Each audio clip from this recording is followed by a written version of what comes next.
guys. So I'm getting ready for bed, but before I went to bed, I wanted to make this video talking about books that I want to read, and particularly books that I've kind of had like on my mind to read, but for whatever reason I just haven't read them. Also, wait a second, I'm sorry. I'm trying to see where my lens is so I can actually look at you guys. So I have some of the books written here, and I'm going to be briefly explaining why I want to read some of them. So, and I'm making this list specifically because there's books that I kind of have brushed off, or I forgot about, or I just thought, you know, is it really a book worth trying to circle back to read? You know, it was a book that I read when I was little, whatever the case may be. So we have on the list Diary of a Wimpy Kid. Yes, that is a book for preteens children. However, I have really distinct, vivid memories of reading the series when I was little. And even more than that, when I was in school, a lot of me and my classmates had gotten together to read them together, you know, and talk about them. And I remember when the third book, no, not the third one. I think it was the fourth one. I think Dog Days or something like that was supposed to be the last and final book. And of course, that didn't happen, right? Jeff Kinney kept writing them. So then the series just kept going and going and going. I remember he released a book that was like a do-it-yourself where you could write your own Diary of a Wimpy Kid book. And I had gotten it from my school's book fair, which I will bring up in a minute. But I just kind of want to touch on some of my childhood, I guess, and especially my childhood books. So Diary of a Wimpy Kid is one of them. And I think at best I read the first four, but I've reread the first and second books more times than I can count. The first one is red, the second one is blue, the third one I think is green, the fourth one is yellow, the fifth one is blue, or the sixth one's purple. I can't remember now, but I will read them and I will tell you guys about them. Next is Junie B. Jones. I believe Junie B. Jones books are like banned now because they promote mischievous behavior. But I loved reading Junie B. Jones when I was younger. My mom, if you ask my mom, she'll tell you how much I used to love reading them. Oh, which reminds me, another book that I read that I'd like to reread again is How to Eat Fried Worms. I've seen the movie when I was young, and when I was in my English reading, whatever, classes, that was the book club book of one of the months. I don't know why I remember specifically that book, but How to Eat Fried Worms was one of them. And I really enjoyed how that felt, having like a book club and like sitting with my teacher and my classmates and all of us just kind of reading it together. It was a lot of fun. I don't know. I liked it, so I'd like to revisit the book. Then we have Dear Dumb Diary, which I never read. I think it was because I was too busy. I was too busy reading Diary of a Wimpy Kid. That's why. But Dear Dumb Diary, I think it was like the girls' version. I don't know. I don't know how to describe it to you guys. But that's how it came off when I was younger. I was like, oh, this is Diary of a Wimpy Kid, but for girls. That's how my brain thought about it. But I do want to read them. I think I would enjoy them, and I think I would relate to them too. I think another reason why I want to read a lot of these books is because now that I'm an adult, it's almost like children's cartoons, right? You watch children's cartoons when you're a child and it's like, ha ha ha, that's funny. But when you are an adult and you watch them, there's still certain jokes that you catch, right? Like as an adult, you might empathize more with Squidward, right? You might catch certain things that Squidward says and you're like, oh wait, he was kind of cooking, he was right, kind of like that. But anyway, another book that I have on my list is The Truth About Truman School. Now, I've read this before, and it was a book that was specifically about bullying. And I think it was about cyberbullying, if I'm not mistaken. I won't spoil anything else, but I know that I really enjoyed reading it, and it's a book that stuck with me for a very long time. So I'd like to pick that up again and read it. Another one I have on here is Mockingbird. Now, this is not to be confused with To Kill a Mockingbird. This is just Mockingbird, and it's a book that, again, I got from my school's book fair, and I remember distinctly that the cover was like a girl. She may have been like, you know, like this, like covering her eyes, but it was a girl standing in front of a tree, And I believe she had like an imaginary friend, or she was experiencing a loss in her life, or mourning of some kind. And it's another one of those books that stuck with me for a bit, but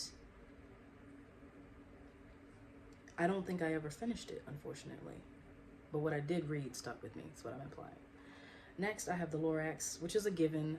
I have read quite a few Dr. Seuss stories, books, etc. And there's quite a few of them. Like Are You My Mother? Again, children's books in quotations, but still books nonetheless that we remember once we're adults, right? But I would like to touch on The Lorax as well as that, actually. Are You My Mother? My mother used to actually read that to me a lot. I loved it. Next, I have Shakespeare. This is kind of like, girl, how are you going to jump from that to that? But I have been wanting to touch on and reread a lot of Shakespeare's works. I have a complete works of Shakespeare's works that was given to me as a gift that I haven't touched in a long time. Probably not since I was acting did I pick that book up. So I would like to kind of read it and understand it, because there's a lot of media today that people will draw comparisons to. Like, for example, Breaking Bad. They tie Breaking Bad back to a lot of Shakespeare's works, and specifically Walt's character. I said it kind of reminded me of Othello a little bit, but I think it was Macbeth. Was it Macbeth? I think it was Macbeth that people said was sort of adjacent to the story and like the overall themes, the arc of the Breaking Bad story. Sorry not to spoil Breaking Bad for anyone that hasn't seen it. I've seen it and I loved it. Okay. Next we have Silverstein poems. Hear me out here. A Light in the Attic. Light in the Attic. I love it. And it was my first exposure to poetry as a child when I was in, I think, third to fourth grade.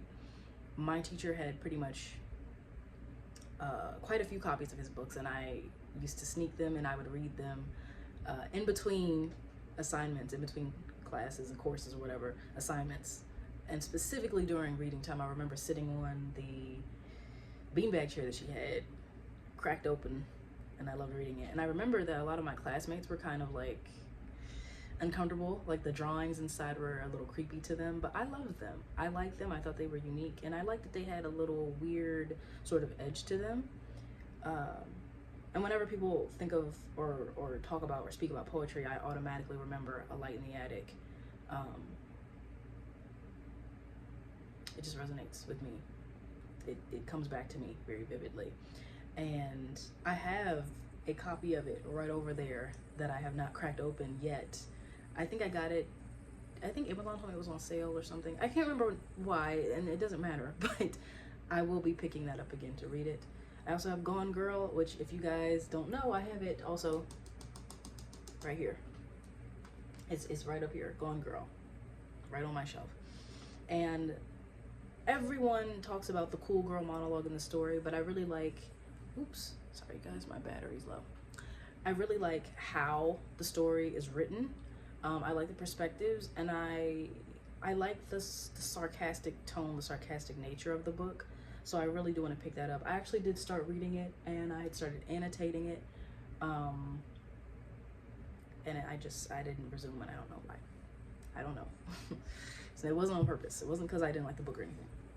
Next we have, of course, Fyodor Dostoevsky. Did I say it right? Hallelujah. Dostoevsky. I have been wanting to read his work for a long, long time. I have White Nights, which I have started and stopped, restarted and stopped. I have Crime and Punishment, which is actually right here. You guys can see it. I have my Penguin Classics. The last time I was in California, I visited, I think, the last bookstore, and that's where I got my copy from, and I haven't cracked it open. I haven't, all right. But I'm really excited, and I want to read it, and I like the theme, and I know it's a classic, and it's a classic for a reason. And a lot of people say that it's one of his best. White Nights, I know, is a little bit shorter, but it's also a bit easy for people to get into, to read. And a lot of people say it's, well, from what I can remember from what I read from it, it talks about loneliness in a way that I think is very romantic, and it's kind of how I have adapted to and have understood loneliness to be. Not necessarily this terribly sad thing, there's actually a bit of warmth and loneliness, which is ironic. But anyway, then I have How to Eat Fried Worms, which you guys saw me write down. I just want to revisit it for nostalgia purposes. And then lastly, I have A Wrinkle in Time. I read this as well for my book club in school, and I think that one reason why I want to read it so much is because when I was acting, well, back when I was a professional actress, I actually auditioned for the Disney movie A Wrinkle in Time, and I remember reading this book over and over and over again, and I remember really studying Meg, because that was the role that I was auditioning for. And I think for a while I had like a bittersweet relationship with the book, because obviously I didn't get the part, but I would like to revisit the story now that I'm an adult, and obviously I'm way past that. Another thing I want to put down is The Secret Garden. That was another theater production that I was in that I really enjoyed. I played Mary Lennox when I did it. That was my character name. So I would like to reread that as well, again, as an adult. I think perspective is a very beautiful and interesting thing, because as your perspective changes, right, so does your understanding and your comprehension of certain things that you read, certain things that you look at. It's like looking at it with a completely different set of eyes. So a lot of these books, have I read them? Yes. Do I want to reread them? Abso-freaking-lutely, because I want to see what else I can pull from the material that wouldn't necessarily have been there the first time, because my comprehension level wasn't there, or it wasn't what it is now. And I'm sure I'll have a couple of other books. I don't have a set agenda for when I'm going to read these books, but I would like to touch on all of them. And I probably will record. I realistically speaking would like to review all the books that I read and share my thoughts and annotations and stuff that I had as I read them, and a lot of my, not necessarily talking points, but just certain things that jumped out at me, that stuck out for me as I read them, and what my main takeaways are. So anyway, I suppose that's it. Goodbye.